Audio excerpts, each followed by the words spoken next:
Hey guys, Bart from TST Industries here. In this video, we're going to show you the installation of the TST Industries Elite-1 adjustable fender eliminator on a Kawasaki Z125. This fender eliminator is CNC machined out of aircraft grade billet aluminum and then black anodized for a nice durable finish. It features not only a means to remount your license plate, but also an undertail closeout that fills in all the voids left behind by the removal of the OEM fender. The installation is pretty simple. It takes about 15 minutes. If you guys follow along, we'll get started. So in this next segment for the removal of our OEM fender, we're going to use a chunk that we've shot in a previous installation video. So we'll jump back on the table and pre-configure all these components into this form after we show you the chunk showing the removal of the fender. So the first step, as always, will be to remove your license plate and retain the license plate mounting hardware so that you can reuse it on your new setup.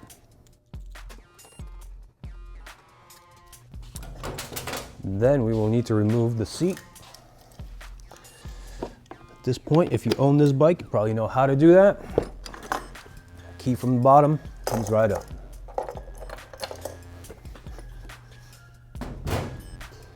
Now what we'll need to do is remove these cable routing guides.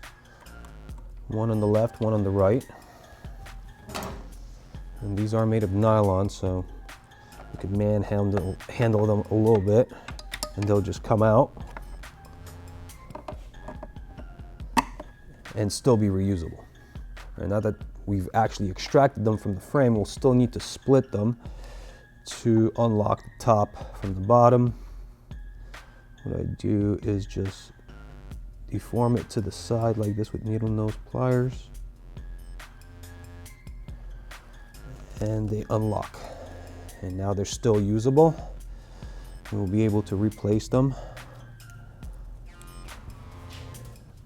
I'll do that for both. All right, now I will identify for you the license plate light plug. This has a Sumitomo type plug. You just press down on the tab and withdraw it like this. There's the locking tab, and it just comes out. It's in this routing clip here, so we'll need to get it out and just route it back. What we're looking for here is to free it from any binding geometry and get it ready for removal with the fender. All right, now it's a straight shot through the undertail, so that's ready to go. Now I will unclip the two signal plugs from the receiving plugs behind this fairing here. And since this is hidden, I will show you guys on the same type of plug what I just did behind that fairing. So this is how they're clipped in. They do have a release button here, but that's kind of difficult to access behind the fairing. So that button actually actuates this lever type ratchet lock. So what I do is just pry underneath that a little bit and the plug comes out, because I get my screwdriver in under that ratchet and release it from this portion of the ratchet. So that should be pretty clear. And now we have a straight shot for the signal wires through the undertail. So we could jump down to the bottom of the bike and grab a 10mm socket and proceed to the removal of all the hardware that will now enable us to drop the whole OEM fender. All right, so now we will proceed with the removal of the 4 10mm head bolts that hold the OEM fender to the bike. I'm gonna crack them loose first.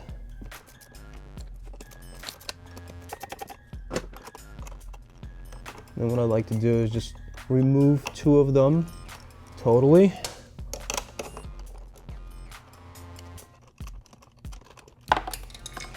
And sometimes they just bind in place, so you gotta shake the fender assembly a little bit. And as you can see, cause the screw to come out. Now I'm gonna support the fender and manipulate it around a little bit to ease the removal of these screws. All right, now I have it free, so I will start taking it down here. And then from the top, I'm just gonna make sure that none of these plugs catch anything. And the step is really simple, it just comes right off. We'll put that to the side and then continue. And we're back. All right, so now let's configure all the kit components into this form. I want to put some of these components away to the side so that we can focus on only certain ones. Okay, we're going to start with the main bracket that attaches to your license plate, these two L brackets, and the hinge bosses. Okay, so you can see here, these are actually mirror image geometries of each other.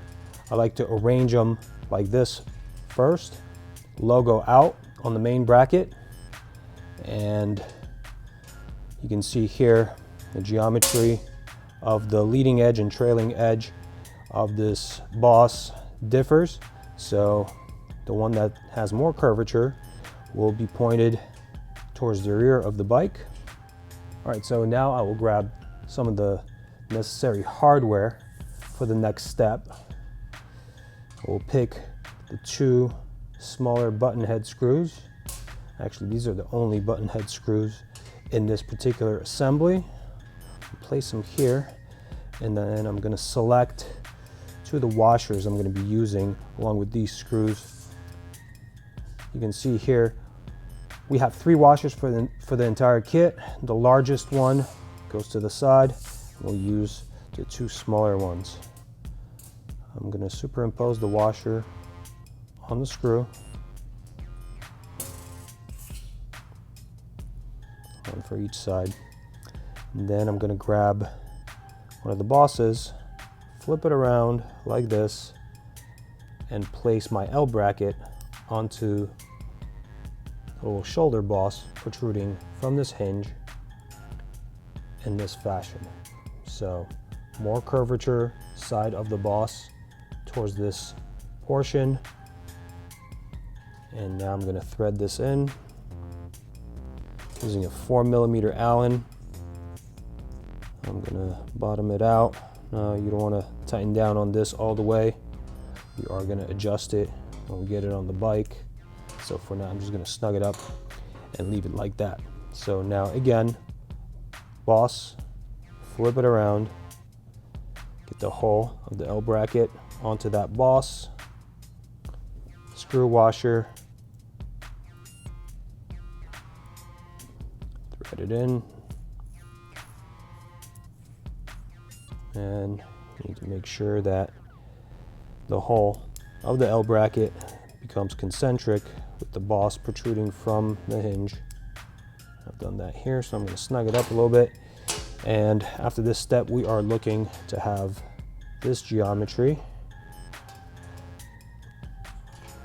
All right, so now we will fasten these brackets to the main bracket. For that, we will have these fasteners, M5 flange nuts, and countersunk M5 screws. We will go through the center holes of this main bracket. I'm going to do one side at a time. And for this particular pair, we're going to need a 3mm Allen with a countersunk screw and an 8mm wrench. I'm using a box wrench, but you can use a socket, open-ended wrench, whatever you have handy. And we're going to adjust all of this at the very end before we tighten down everything, so I'm going to just leave it loose for now. I'll repeat the procedure on this side.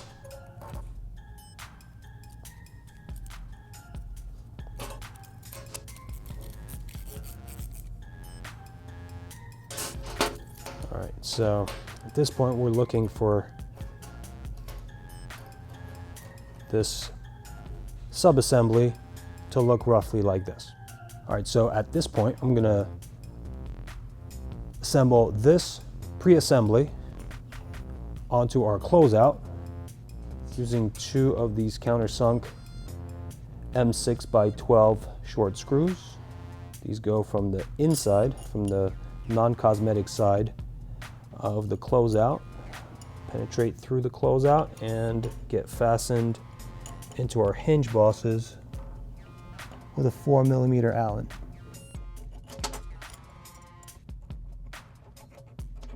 As always, I get them almost bottomed out, but still leave just a little bit of adjustability.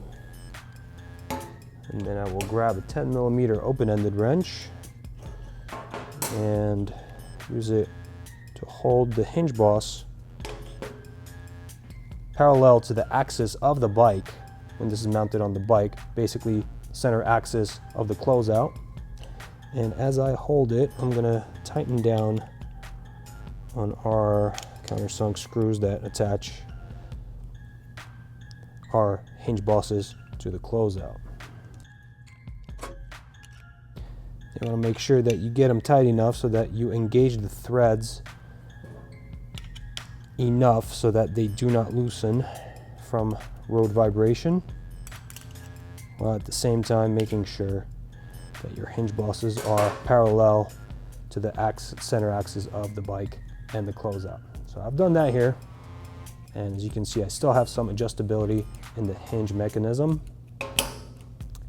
Before I transfer this on the bike, I'm just going to tighten down on it a little bit so that it's convenient to install on the bike. And then once I get the license plate onto this assembly on the bike, then I will finalize the hanging angle of the whole system. So now I would like to make sure that we are centered on the main bracket to the closeout,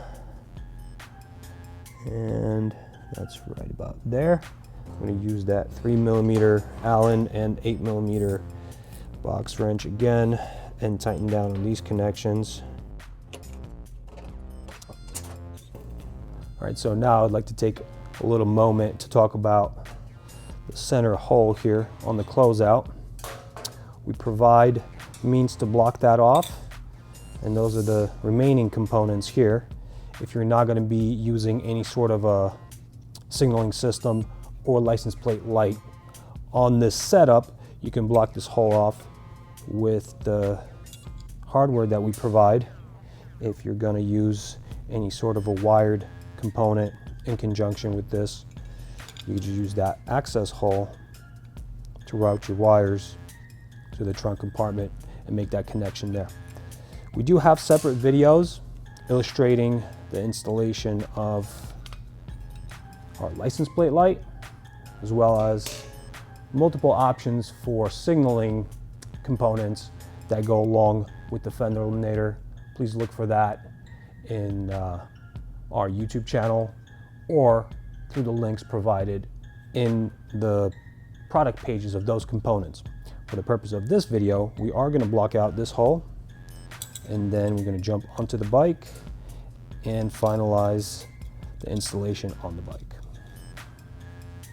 So here I'm going to use a 4mm Allen on the countersunk screw, and then 10mm box wrench.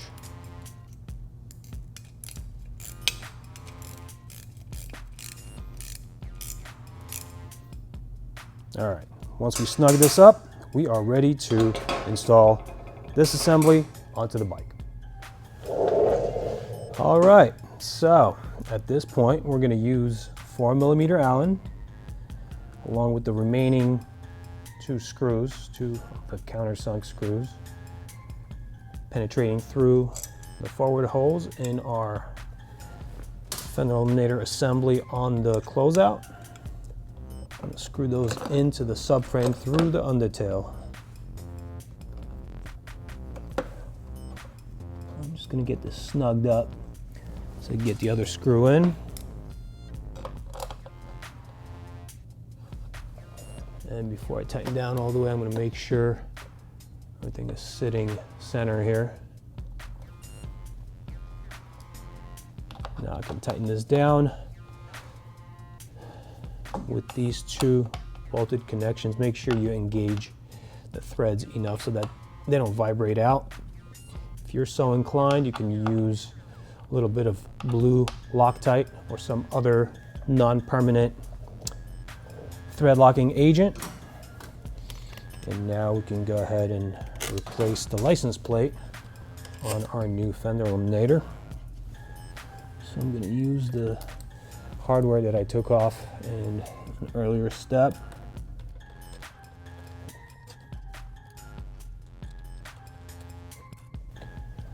Make sure that everything's hanging center on the license plate. And then tighten it down. Now, my last step here will be to loosen the hinges just a little bit and pick my hanging angle to my liking. For myself, this right here looks really good. So I'm gonna leave it here and then tighten down on the hinge screws using a 4mm Allen. And on these bolted connections, you also want to make sure that you engage the threads, and that will prevent these from loosening during riding from road vibration and coming out. All right, I think this installation's pretty much complete. If during disassembly you've dislodged any of the wires inside your trunk compartment, this is a good time to return them to their locations, reroute them, do whatever you need to do. For this installation, we are pretty much done. I'm going to replace the seat. All right, so this installation is complete. The bike is ready to go. Hope you guys enjoyed this video. If you have any comments, please place them below in the comment feed. We'll see you guys next time.